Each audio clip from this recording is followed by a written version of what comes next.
I'm John Farrell, an estate planning attorney at the Farrell Law Firm. If you've ever wondered what a trust is, why you might need one, or how it can protect your assets, you're in the right place. Today, I'm breaking down trusts in a way that's super simple so you can make the best decision for your future. There are some easy and obvious ones in here, guys, but there are also a couple that you might not have heard of before, so make sure you listen to all of them. Stick around because at the end, I'll reveal the number one mistake people make with their trust that could cost their family thousands. Let's start with the basics. A trust is your own personal rule book for your assets. Instead of the government deciding what happens when you're gone, you stay in control. There are three key players in a trust: the grantor, that's you, the trustee, who manages it, and the beneficiaries, who receive the benefits.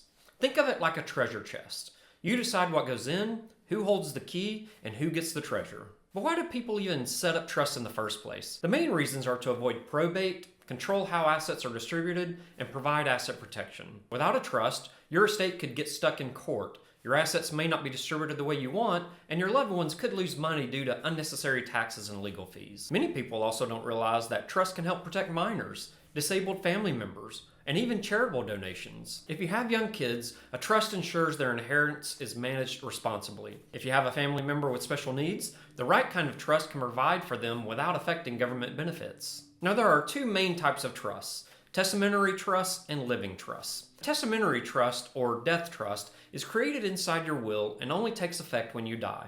The problem? It doesn't avoid probate. It doesn't protect you if you become incapacitated. That's why many people choose a living trust instead. A living trust exists while you're alive and makes transitioning control of your assets easy if you become sick or pass away. Plus, if set up correctly, it avoids probate, which saves your family time and money. It also allows you to make changes to the trust while you're alive, keeping you in control. A revocable living trust is the most common type. You stay in control while you're alive, it helps avoid probate, and it makes things easier for your heirs. But here's the catch: it does not protect your assets from creditors or lawsuits. So if you're sued, those assets could still be at risk. On the other hand, an irrevocable living trust is great for asset protection because it keeps your assets safe from lawsuits, creditors, and even nursing homes. The downside? Once it's set up, you can't easily change it. But if protecting your wealth is a top priority, this could be a great option. A key thing to remember is that trusts can also help with tax efficiency. Certain irrevocable trusts can reduce estate taxes and help wealthy individuals manage their tax liability. If you own property in multiple states, a trust can simplify things by keeping your estate from going through probate in each state. Let's address a common misconception. A lot of people think trusts are only for the wealthy,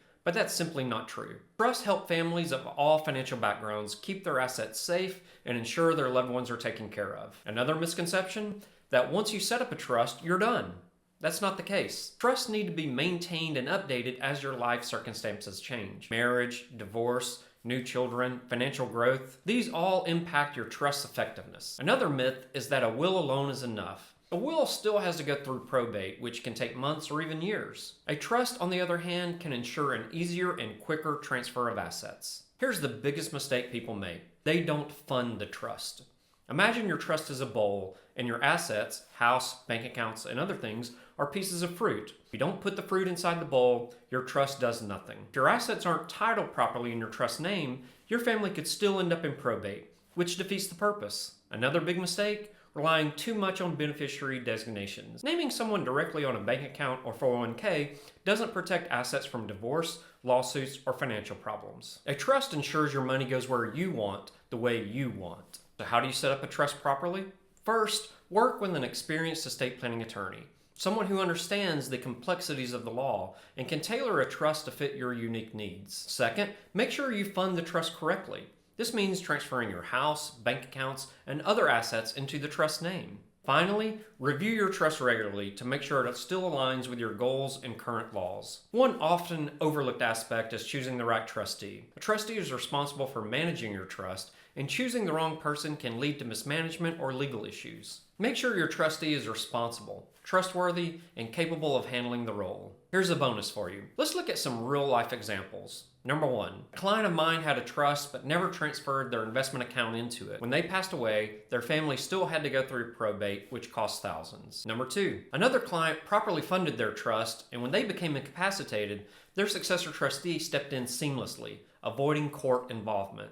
Number 3, a family used an irrevocable trust to protect assets from nursing home costs. saving them hundreds of thousands in care expenses. These cases highlight how important it is to set up and manage your trust correctly. Now that you know the essentials, what's next?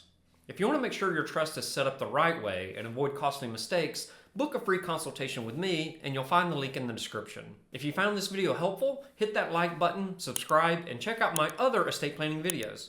Trust me, you won't want to miss them. Thanks for watching, and I'll see you in the next video.